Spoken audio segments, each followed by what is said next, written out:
Welcome to 21st Century Dating Decoded. We're making modern love simple. Get ready to decode your love life. Brought to you by Speed Mingle. Welcome back to 21st Century Dating Decoded. This is the deep dive where we basically dissect modern romance, so, you don't have to keep suffering through it. Exactly. We do the heavy lifting for you. Right. So I have a quick question to start us off. When was the last time your social life felt like, I don't know, a really bad Wi-Fi connection? Oh, man. You mean like just buffering indefinitely while you sit there refreshing? Try every single weekend. It is universally infuriating. Yeah. Like, usually when we talk about a bad connection, we're talking about technology, right? You're on the couch, long day, you want to stream a movie, and you get that spinning wheel of death. Yeah, the buffering icon. It's the worst. It's the absolute worst. You're just staring at a frozen screen waiting for data packets to catch up. But what happens when that buffering icon is your actual social life? That is a very real thing right now. It is. Think about what modern dating has turned into recently. It feels exactly like dating on a 1998 dial-up modem. Oh, totally. High latency, zero bandwidth. Yes. You match with someone, and then you spend, 3 weeks texting back and forth? Yeah. Drip-feeding these tiny bits of information about, like, your favorite brand of sparkling water. Or your commute. Just thrilling stuff. Right. And then you finally meet up in person, the dial-up tone finishes, the image loads, and you realize you have absolutely zero bandwidth. No chemistry, no spark. Just two people staring at each other over lukewarm coffee. Realizing they just wasted a month of their lives. It's so exhausting. It really is. And, it's the defining romantic paradox of our era. We have the fastest telecommunications infrastructure in human history, right? But our interpersonal connection speeds have essentially flatlined. Oh, that's a good way to put it. Flatline. Yeah.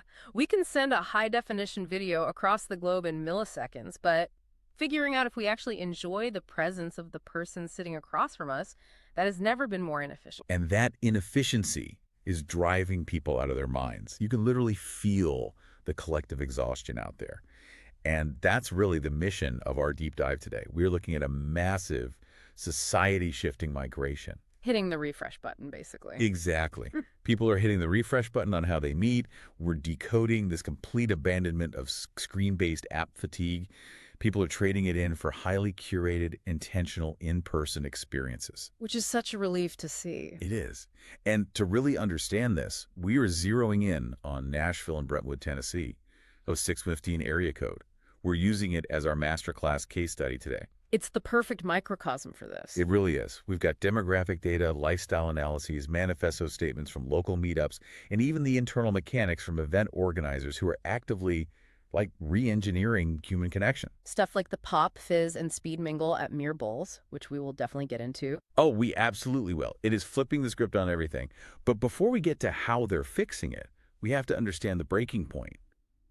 Because, it feels like something snapped recently. Oh, it definitely snapped. We've had dating apps for a decade, But the desperation to get off the phone feels entirely new right now. Well, it has everything to do with the macro environment of the internet today. The digital dating ecosystem has always been fraught, sure, but we recently crossed this psychological Rubicon. You mean with AI? Exactly. The integration of generative AI into daily communication fundamentally broke the social contract of online dating.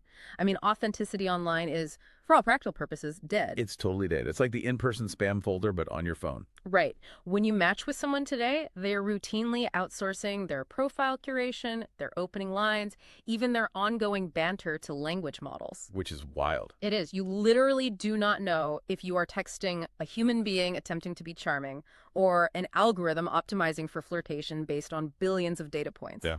That reframes the entire interaction. It's no longer a digital introduction. It's an adversarial Turing test. An adversarial Turing test. I love that. It's true, though. You aren't getting to know someone. You are auditing their text to see if they sound too perfectly witty.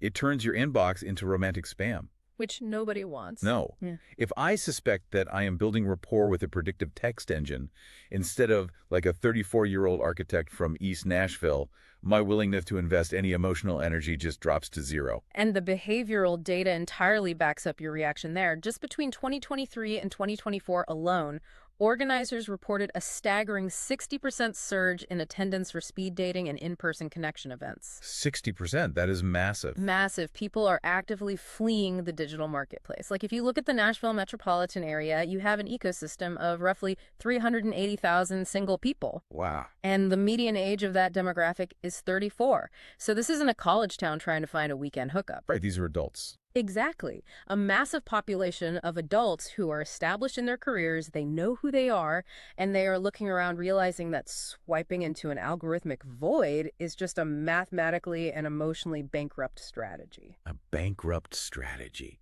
Man, that is bleak but accurate. Yeah. So if you have 380,000 people who are thoroughly burned out on this digital dial-up, where does all that energy go? It has to go somewhere. Right. Water takes the path of least resistance. Yeah. And in this case, the demographic data shows it flowing into very specific physical locations. If you're ditching the app, you no longer have that digital filter where you can toggle age ranges or political affiliations or, whether they want kids. You lose all those check boxes. Exactly. Yeah. So the physical neighborhood you choose to occupy becomes your new dating app filter. Geography is doing the heavy lifting that the algorithm used to do. And the spatial sorting here is fascinating. Physical geography replaces algorithmic sorting because where we choose to spend our discretionary time is a really accurate proxy for our values. Our income, our phase of life. Exactly. Let's map this out using the 615 as our blueprint. If neighborhoods were dating apps, downtown Nashville is undeniably the Tinder of the area. Oh, without a doubt. It's the heart of Music City, right? Yeah. Lower Broadway, the Hockey Tonk Highway, the Ryman. And the defining characteristics of downtown are volume, noise, and visual chaos. Total chaos. It is this highly transient, tourist-heavy, alcohol-centric scene flooded with bachelorette parties. It's an environment built for high energy consumption, not sustained conversation. Yeah, and to understand why that environment fails the 34-year-old single demographic, you really have to look at sensory processing. Oh, tell me about that. Well, when you walk into a bar on Lower Broadway, the ambient noise level routinely exceeds 90 decibels. 90 decibels. That's like standing next to a lawnmower. Basically, yeah. You've got a live country band playing, people are shouting to be heard, and the visual field is cluttered with neon lights and movement. In that environment, your brain's cognitive load is entirely consumed by sensory filtering just to navigate the room. You literally do not have the cognitive bandwidth left over to engage in, the nuanced, vulnerable exchange of information required to figure out long-term compatibility. It's like trying to thread a needle while riding a roller coaster. That is exactly what it is. Which naturally repels anyone looking for an intentional connection.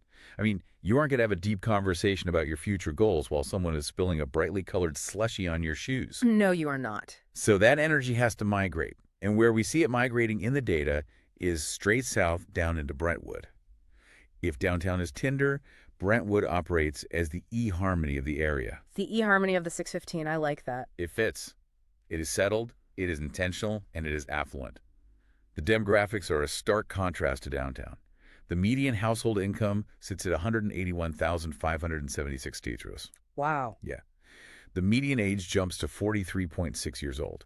You have 75% of the adult population holding a bachelor's degree and a massive 92% home ownership rate. This is a textbook push-pull migration pattern. The superficiality and the sensory overload of downtown pushes mature singles away, and the established, quieter nature of Brentwood pulls them in. But wait, I do have to push back on this framing just a little bit. Okay, let's hear it. If people are just fleeing to Brentwood because it's affluent, highly educated, and mostly homeowners, aren't they just retreating into these massive socioeconomic echo chambers? I see where you're going. It sounds a bit like, I only want to interact with people who make 180 grand a year and have the same stock portfolio as me. If you never leave Brentwood, you never meet anyone outside your specific tax bracket. Aren't people just avoiding diversity and replacing the app filter with an exclusionary financial barrier? It is a vital critique, and honestly, on the surface, it absolutely looks like socioeconomic self-segregation. Right. But if we dig into the behavioral psychology driving this migration, it is less about conscious demographic isolation and much more about seeking what we'd call a shared lifestyle matrix. Okay, I need you to translate that for me. What does a shared lifestyle matrix actually mean in practice, outside of just wanting to date rich people? Fair question. Think about what a functional day-to-day relationship actually requires to survive past that initial honeymoon phase. Okay. It requires a fundamental alignment in how two people spend their time, their energy, and their resources. When a 36-year-old single person chooses to socialize in Brentwood rather than downtown, they aren't necessarily running from diversity. They're running toward an environment that reflects their current life stage. Exactly. They're running toward an environment that reflects their energy levels. They're seeking quieter venues that allow for actual conversation, a pace of life that respects early mornings and career demands, and a community that values long-term settlement over transient entertainment. So the income and education metrics are just their byproduct. They are often just statistical byproducts of seeking that specific cadence of life. Okay, that makes sense. You are filtering for people whose Tuesday night looks similar to your Tuesday night. Precisely. And you see this exact same geographic sorting mechanism playing out in the other microcultures across Nashville, too. The city is really a mosaic of these highly specific social ecosystems. Like where else? Well, if you don't want the suburban settled vibe of Brentwood, you have Germantown. It has this very walkable, brick street European sensibility. Oh, nice. You have the farmer's market, spots like Rolf and Daughters, a very culinary-focused, relaxed energy. Or you look at the Gulch, which is much more of an artsy, urban, high-rise environment, anchored by the first art museum and the Station Inn. Right, totally different vibe. Completely. Then you have Midtown, heavily populated by the Vanderbilt crowd and medical professionals from the local hospital, so it's a vibrant but slightly more localized nightlife. And of course, Music Row, the beating heart of the recording industry. And by choosing to sit at a coffee shop in Germantown rather than, say, a sports bar in Midtown, you are instantly communicating a wealth of data about your preferences. You are filtering for people who value walkability, historic architecture, and perhaps a slightly more deliberate pace than the urban center of the Gulch. So the neighborhood is the filter. But here is the logistical problem. You can move to Germantown, you can drive to Brentwood, but you cannot just stand on a sidewalk and hope a highly compatible partner bumps into you like a scene from a 90s romantic comedy. Sadly, no. The meet cute is rare. You have to actually go inside a building. And this brings us to a massive evolutionary leap in how these spaces are being designed. We are witnessing a renaissance of the third place. Ah, yes, the third place. That's the sociological concept developed by Ray Oldenburg. Right. Break that down for us. So if your home is the first place and your workplace is the second place, the third place is the communal neutral ground where society actually happens. The coffee shops, the barber shops, the public squares. But the third place has historically been dominated by consumption-based socializing. Yeah, mainly drinking.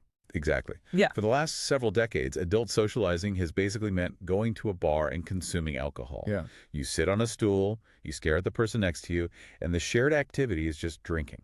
Which isn't much of an activity. It's not. And what we are seeing now in the 615 is this massive, deliberate shift toward action-based socializing.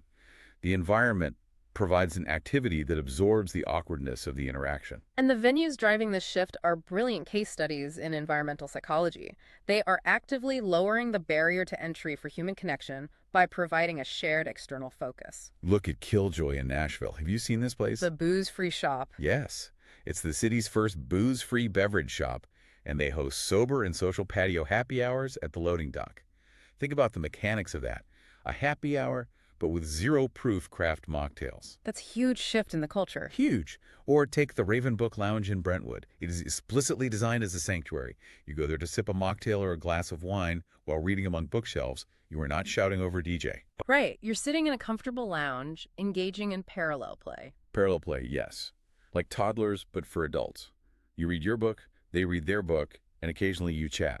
And for those seeking a higher energy environment, there is Crush Yard Nashville, also down in Brentwood. The pickleball players. Yeah, it's a massive indoor pickleball facility that has seamlessly integrated golf simulators and a self-serve tap wall. Which is brilliant. It is.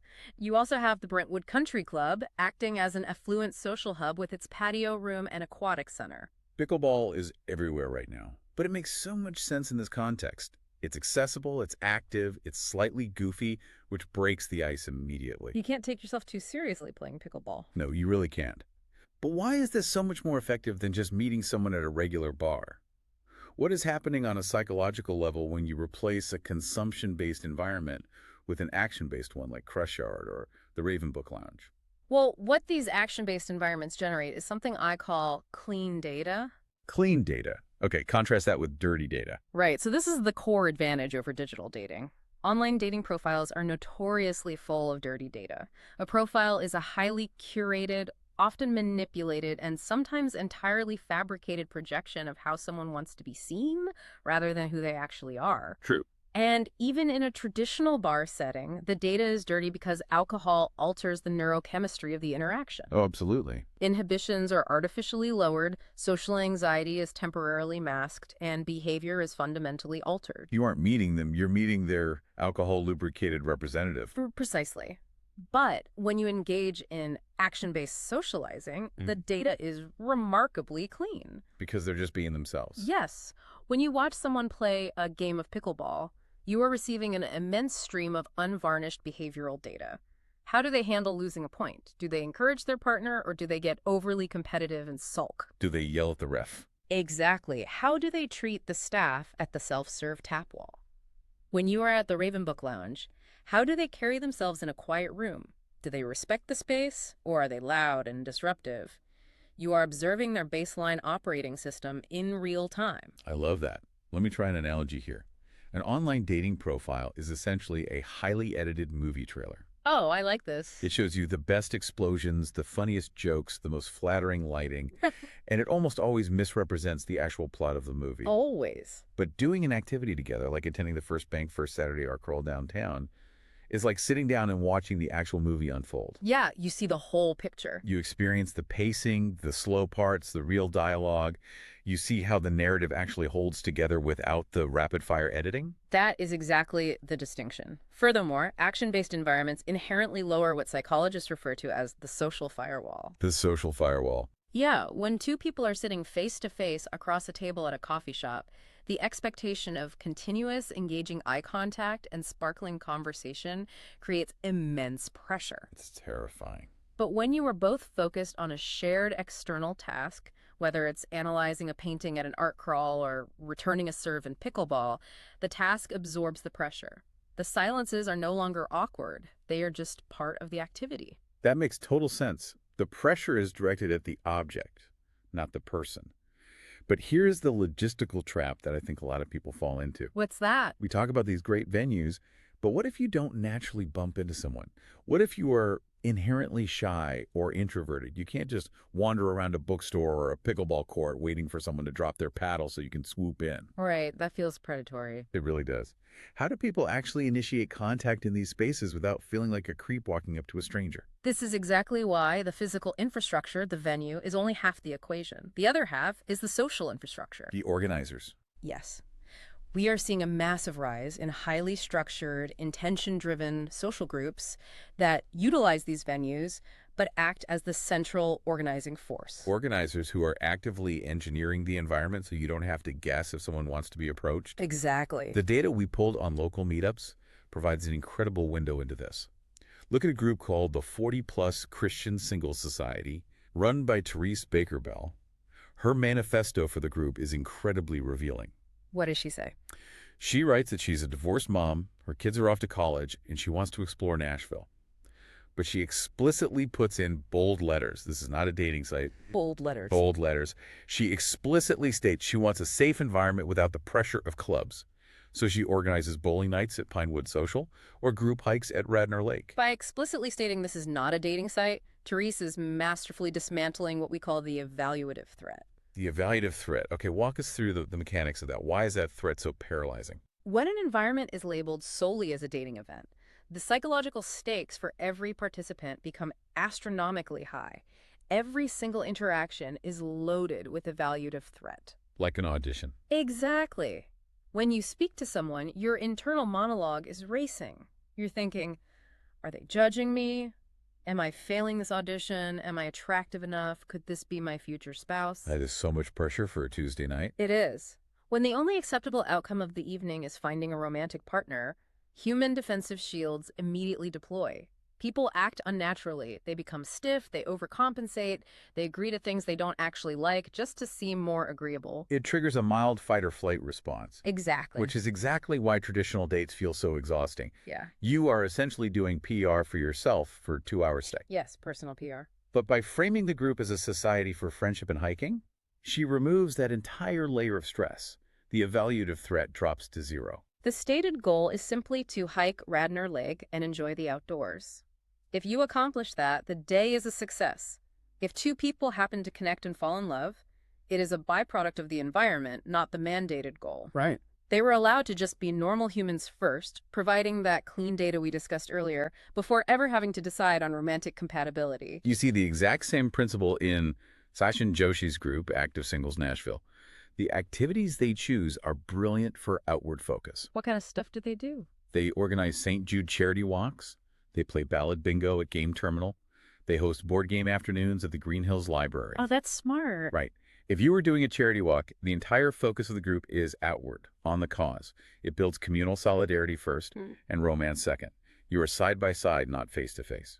And for those who perhaps don't want to join a recurring meetup group, local event organizers are getting incredibly creative with one-off events designed to bypass the fear of approach. Yes. Because the friction of the initial approach is the hardest part. How do you cross a room and say hello to a stranger? It's daunting. We looked at the Amsterdamian, which hosts an LGBTQ plus singles mixer. They utilize a system of optional conversation wristbands. Like traffic lights? Sort of.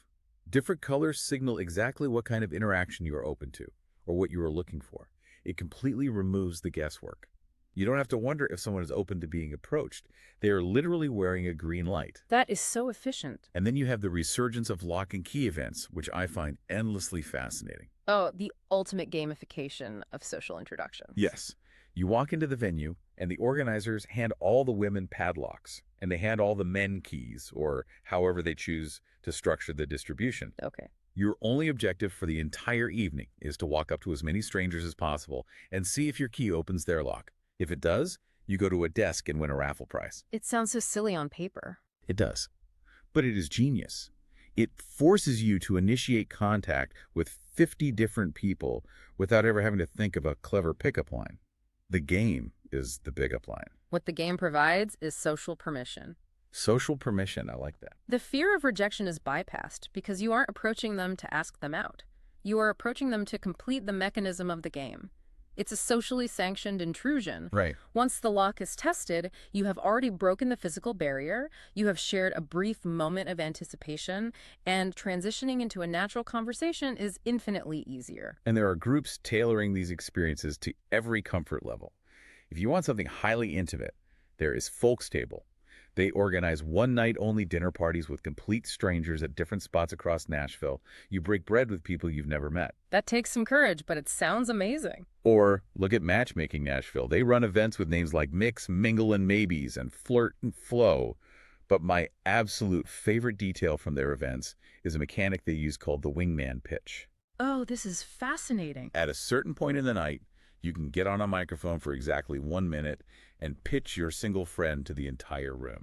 It is an incredibly effective tactic because it utilizes the psychological principle of social proof. Right, because no one wants to brag about themselves. Exactly. In human behavioral ecology, reputation is currency.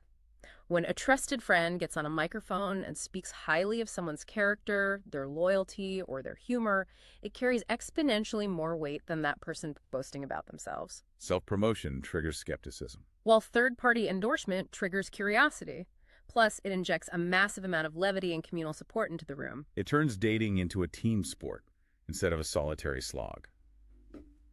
So, we have hiking clubs lowering the evaluative threat, we have dinner parties creating intimacy, and we have lock and key games breaking the ice. A lot of options. But we need to address the elephant in the room. The big one? What if you don't want to hike?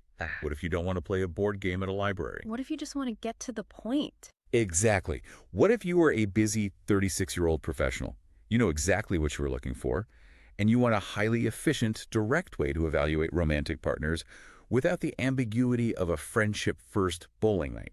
You just want to cut to the chase. Right. This brings us to the evolution of the most notorious dating format in modern history. we have to talk about speed dating. It is arguably the most significant paradigm shift we are observing. Because you are correct, traditional speed dating carries a stigma that can only be described as radioactive. Radioactive is the perfect word. If you say the phrase speed dating to almost anyone, they immediately picture the ultimate early 2000s cinematic trope. You know exactly what I mean. Oh, I'm picturing it now. It is always held in a depressing, windowless hotel conference room. Always. The lighting is that terrible, buzzing, fluorescent overhead light that makes everyone look slightly ill. It smells like stale coffee and nervous sweat. You're sitting in a hard chair across from a stranger at a wobbly folding table. And then the whistle. And then tweet. A piercing sports whistle blows every 3 minutes. It feels exactly like a mid-level accounting job interview. Where do you see yourself in 5 years? What are your weaknesses? Tweet. Move to the next table. It is human connection, distilled into its most mechanical, anxiety-inducing, cringe-worthy form. That Y2K paradigm of speed dating was built purely on logistical efficiency. Just churning through bodies. Exactly. The goal was simply to cycle as many bodies past each other as mathematically possible within a 2-hour window. It completely ignored human psychology, nervous system regulation, and environmental aesthetics. Totally ignored them. Which is precisely why the renaissance happening at premium venues in the 615 is so noteworthy. They have deconstructed the format and rebuilt it from the ground up. The pinnacle of this evolution is an event called Pop Fizz and Speed Mingle. Yes, hosted at the historic Maryland Manor, known locally as Mere Bulls in Brentwood. Just changing the venue is a massive psychological shift. It changes everything. Mere Bulls is this gorgeous historic mansion setting. It has character, it has warmth, it has architectural pedigree. You aren't in a Holiday Inn conference room. You are in an estate. The psychology of space cannot be overstated here. In environmental psychology, there is a concept that architecture dictates behavior. The hardware dictates the software. Exactly. The physical venue is just as important as the mechanics of the event. When you remove participants from a fluorescent-lit, sterile room and place them in a sophisticated, dimly lit cocktail hour at a historic estate, you instantly elevate their internal narrative. You feel fancy. You do. You shift their mindset from feeling like they're participating in a desperate fire drill to feeling like they're attending a sophisticated networking gala.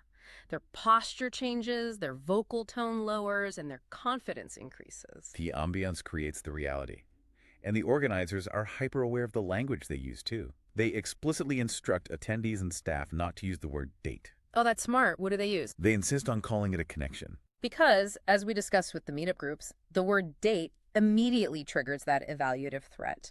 Right. By framing the evening around finding a connection, the organizers imply open-ended possibility. A connection could be a new friend, a business contact, a tennis partner, or a romantic interest. The pressure to evaluate someone solely on their potential as a spouse is completely diffused. Okay, so the venue is beautiful, the language is softer, and everyone has a glass of champagne. That is a vast improvement. Huge improvement. But fundamentally, at the end of the day, you are still taking nervous strangers and placing them at a table together. True. How do they prevent the conversation from immediately flatlining? Because even at a historic mansion, small talk can be brutal and exhausting. Yeah. How has Speed Mingle actually hacked the interaction to guarantee that people don't just stare at their shoes? Well, they have completely re-engineered the mechanics of the interaction to bypass our worst conversational instincts. The first major intervention was addressing the time constraint. All right, they got rid of the 3-minute whistle. Thank goodness. They expanded the rounds to last anywhere from 10 to 15 minutes. And even more importantly, they abandoned the one-on-one format. They used tables of 4 to 6 people. Which is a game changer. It completely eliminates that agonizing claustrophobic feeling of sitting across from one person, realizing in the first 30 seconds that you have absolutely nothing in common, and knowing you still have 2.5 minutes of forced eye contact left. It's like watching paint peel off a wall. Yes. But if there are 4 or 5 people at the table, the burden of carrying the conversation is distributed. If you and the guy next to you don't click, someone across the table can chime in. The conversation can flow organically, like a dinner party.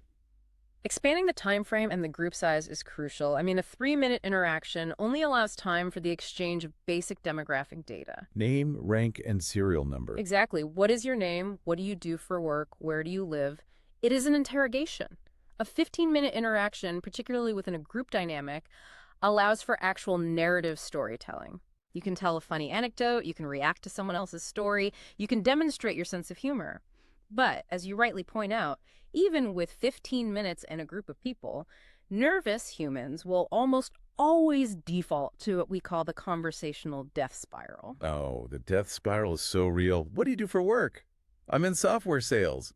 Oh, cool. How about this crazy weather we're having? Yeah, it really rained a lot yesterday. It's brutal. If you have to repeat that exact sequence 15 times in one night, you are going to want to jump out a window. It drains the life force right out of you. To combat this, the organizers introduce a brilliant structural disruptor. They utilize a tool called the 52+2 card game. This is such a simple but elegant motion. They place these beautifully designed prompt cards right in the center of the tables. It serves as an external conversational scaffolding. It gives everyone permission. Yes, permission to completely bypass the mind-numbing small talk. You just pull a card, read the prompt, and suddenly you are thrust into a dialogue that could be hilarious, deeply meaningful, or incredibly thought-provoking. You aren't forcing the conversation. The card is facilitating it. It bypasses the social risk of asking a deep question. If you meet a stranger and immediately ask them, "What is the most significant risk you've ever taken?" you seem intense and boundaryless. Very intense. But if the card asks the question, the card is taking the social risk. You are just participating in the game. It jumpstarts intimacy and allows people to showcase their values and worldview almost immediately. And it keeps the energy high. But the most impressive logistical innovation is how they handle the conclusion of the event. They use a system called dual opt-in and SmartSync. This is where the process integrates modern technology to solve the oldest problem in dating. The fear of rejection. Exactly. Historically, the end of a speed date is the worst part. The bell rings, and you have to decide in real time, face-to-face, if you're going to ask for their phone number. It is terrifying. It requires immense vulnerability. Yeah. But at Speed Mingle, absolutely zero demographics, last names, or cell phone numbers are shared at the table. None of it. Instead, attendees utilize a mobile smart card app. Throughout the night, they secretly log their interest in the people they meet on their phones, entirely under the radar. Yes, you just tap your phone under the table, or you do it while you are up grabbing another drink. And the genius part is the time horizon. The 72 hours. Yes. You aren't forced to make a split-second decision before the next rotation. You have a full 72 hours post-event to decide on a match via their encrypted SmartSync portal. 72 hours. Which is a huge relief. You can go home, get a full night's sleep, sober up, and really process the evening. You can ask yourself, did I actually like that person's energy, or was it just the champagne and the nice lighting talking? This system is the pinnacle of what behavioral economists call low-stakes optionality.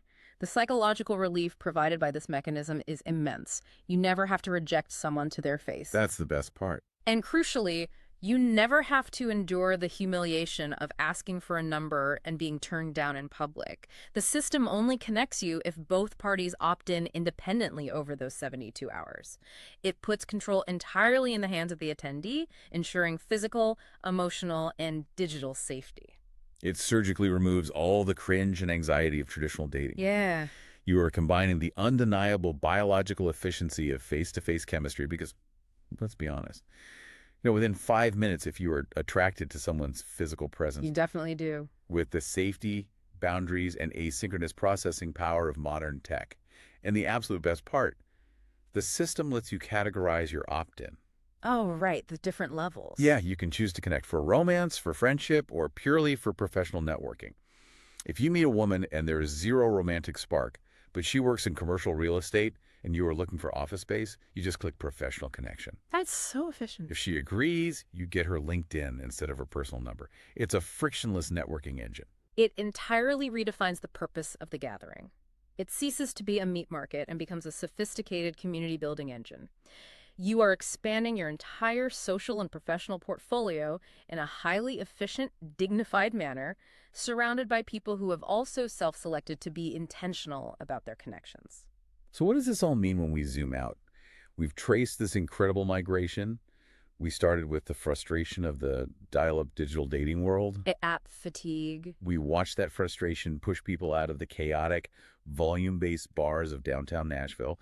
We followed them as they settled into the highly intentional, shared lifestyle matrix of Brentwood and Germantown. Right. We saw them embrace action-based socializing at Killjoy and Crush Yard to generate clean data. We saw organizers dismantle the evaluative threat with hiking clubs and lock and key games. And finally, we saw the total reinvention of speed dating into high-end, low-stakes networking at Mere Bowls. It's a complete overhaul. When you weave all these threads together, what we are really talking about is an entire geographic region engaging in mass physical therapy for our interpersonal skills. That is a profoundly accurate way to frame it. The last 2 years, characterized by a global pandemic and the subsequent dominance of remote work and screen-based living, caused our collective social muscles to atrophy severely. We forgot how to act. We quite literally forgot the mechanics of how to talk to strangers. We lost our tolerance for the mild friction of in-person serendipity. We really did. And these curated events, the book lounges, the meetups, the speed mingles, they act as the gym where we go to rehabilitate those social muscles. Doing the reps. By practicing the art of conversation in these heavily structured, safe environments, where the evaluative threat is artificially lowered and the optionality is high, you are rebuilding your conversational stamina. You are doing the reps. You are intentionally reacclimating your central nervous system to the presence of new people in a space where the consequences of a mildly awkward interaction are essentially zero. And this is the most critical takeaway for you listening to this deep dive right now. Let's say you decide to put your phone down. You buy a ticket to a Speed Mingle event, or you show up to a reading night at the Raven Book Lounge. You put yourself out there. Step 1. And let's say you don't meet your soulmate that night. You don't even meet a new best friend. It was not a waste of time.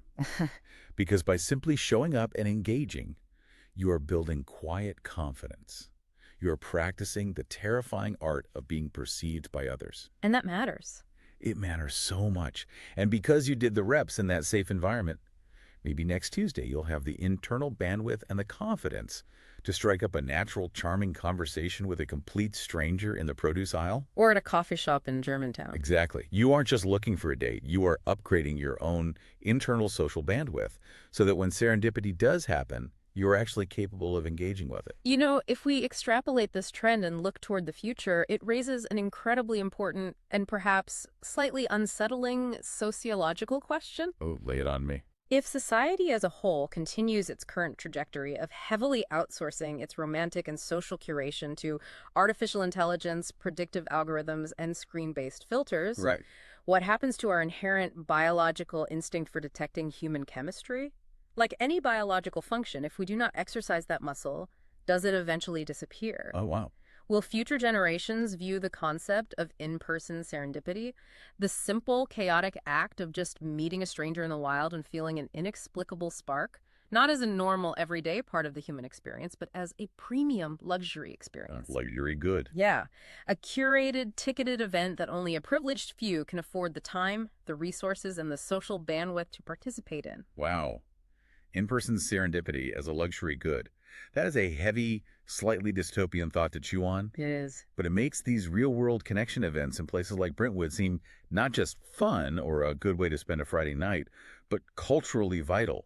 These organizers are essentially fighting to keep the baseline human element alive. They are preserving the habitat for genuine connection. They really are.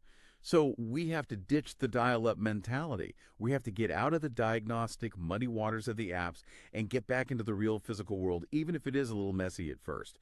Get out there, put the phone in your pocket, and use that upgraded social bandwidth. Thank you for listening and watching on the new Speed Mingle TV network.